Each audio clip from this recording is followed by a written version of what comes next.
Good morning, everyone. It's the 29th of April. It's Saturday.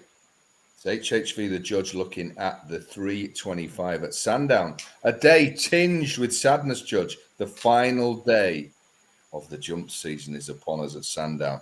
And you jumps fans who go into a massive depression on this day, and I know many of them, that 24 hours before the next season starts on Monday is going to be tough to you. So reach out. Don't go through it alone. People will talk. Reach out. You've got that Sunday to sit and think about the previous year, and then we kick off. Yes, I'm being frivolous. What a silly, silly sport this can be, Judge. To start again, less, Yes, a couple of days. I mean, please give everybody a break. I tell you what it would do. I would have 6 weeks off. Everybody in jumps racing has a proper break. And also, punters have a break from jumps racing and concentrate on the flat. We'll get the derby, which probably is going to be run about 9 o'clock in the morning to suit ITV. Right? Just in case it's a Premier League game on. Just in case somebody wants to, I don't know, have a game of darts or something that would clash. They get all that out of the way. And also, we would miss jumps racing instead of being saturated with it. But again, my voice wasn't heard. So the next year, let's have a 6-week break instead of the farce. Because you've got Paul Nicholls, well done to him, kudos for him, he's going to be champ again. You've got Sparky Hughes, Yoza, Brian, he's going to be champion jock again. Not for me, but there you go. Now, they'll all turn around and say, what a great year. See you on Monday in the car park. It's a farce. Do you agree, Judge? Yeah, I do nearly 100% with everything you say. The only thing is, what I'm going to hear next week is, do you fancy one for Cheltenham after it wins a novice hurdle? I mean, it's just like relentless. Everything's about Cheltenham now. The game has become, the jumps game, I think, is so led towards this time of year. And then you actually have a look at you've got Punchestown, Aintree and Cheltenham all like within 5-6 weeks of each other.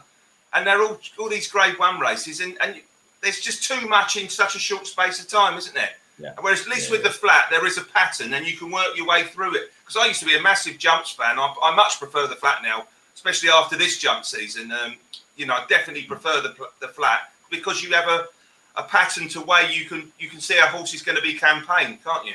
Yeah, I think there's a big argument for moving one of these major festivals to say November. Yes. Because you're right, and then we've added the Dublin Racing Festival, which is great. Yes. But then you're seeing these horses match up like 4 times in 2 months.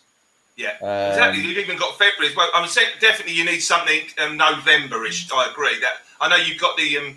I'm pretty sure the old Hennessy's November, isn't it? But I think there's a case really for having a festival around that, or certainly a decent quality sort of 2-3 day meeting.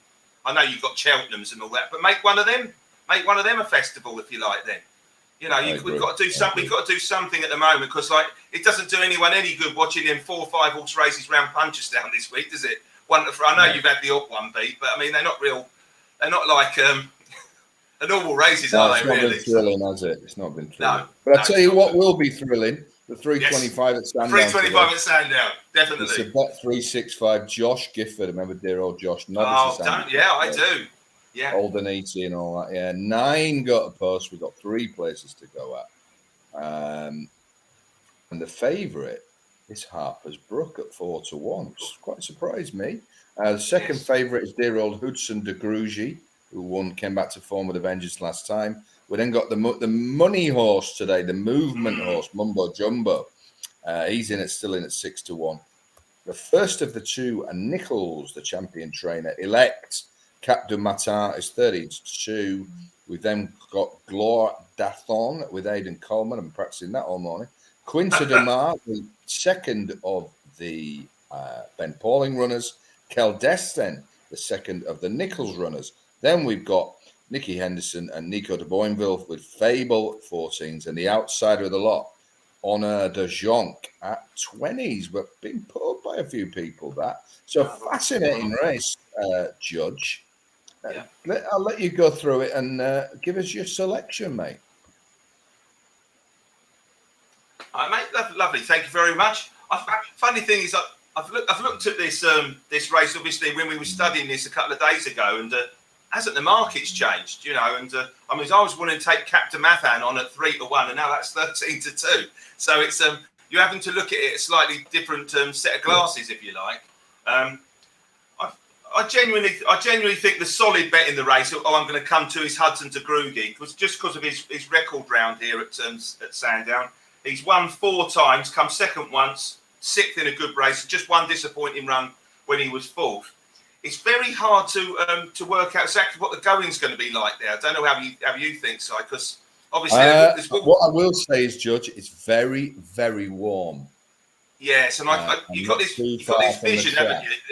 Yeah, I was working on good to soft, and I think it might end up being nearer good, and that might be a concern for Hudson to Grugy. But it's just trying to second guess the going at Sandown in particular, where I think the hurdles track, no matter what, it's going to be soft most of the way through anyway, isn't it? It's going to be quite holding. The chase course will be the best, and obviously Hudson de Grugy beat Kel Destan here not long ago in soft ground, and it was quite a cosy win because he made a mistake at the last, and he only went up £3. So from a handicapping perspective, he's got an excellent chance. I did like Kel Destan because he's another horse with good Sandown form. I thought Mumbo Jumbo was interesting at 10-1. I don't think he's so interesting now at 6-1. And I'm looking at the rest of the field. Ben Pauling's horses just seem to have just gone slightly out of form now. He's been had them on the go nearly all year and had a great season. His horse has been going well most of the year. Just perhaps by next season, they'll be back in form again, won't they?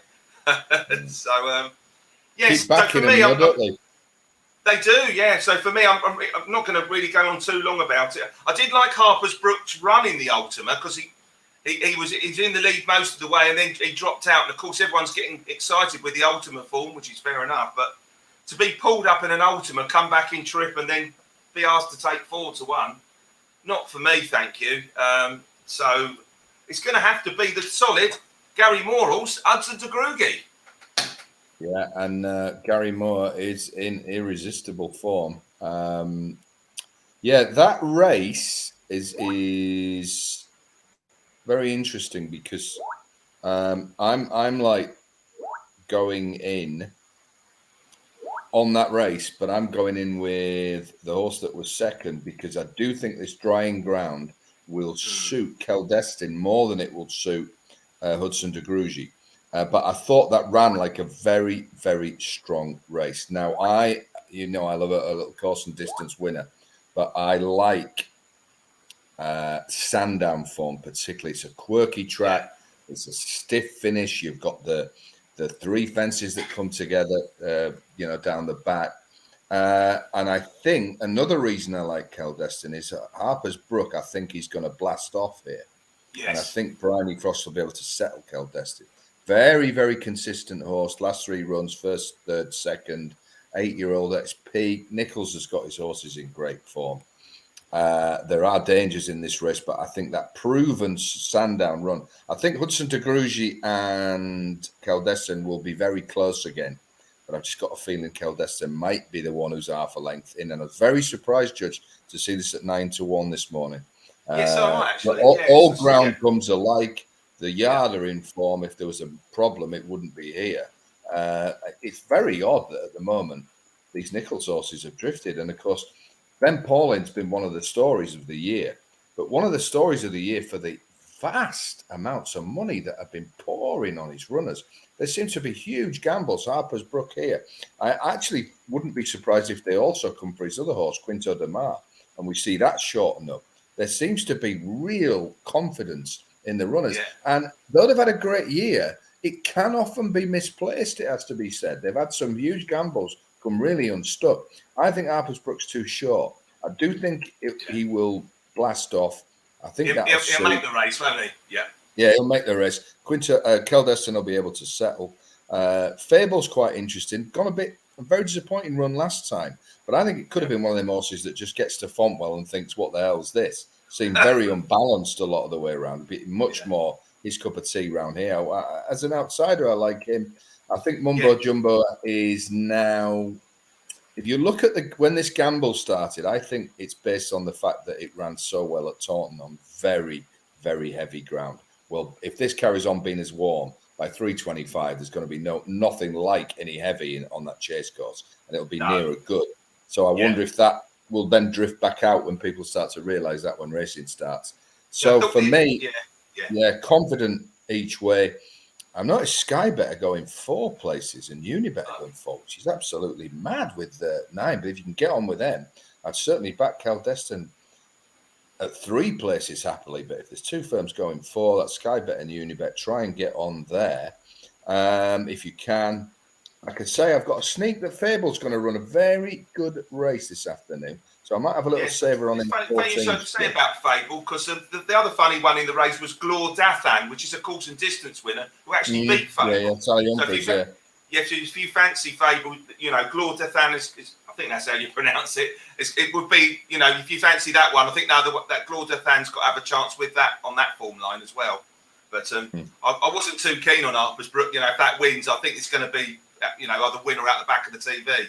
Personally, Talk about horses out the back of TV to me, Judge. Right, behave yourself. Hudson de Grugy for the Judge, 5-1, best price, was very, very fair price for a horse with such strong horse form from a stable in this form. That's with Bet Victor, Unibet, and Star Sports, who now have made their way to Oddschecker, I see.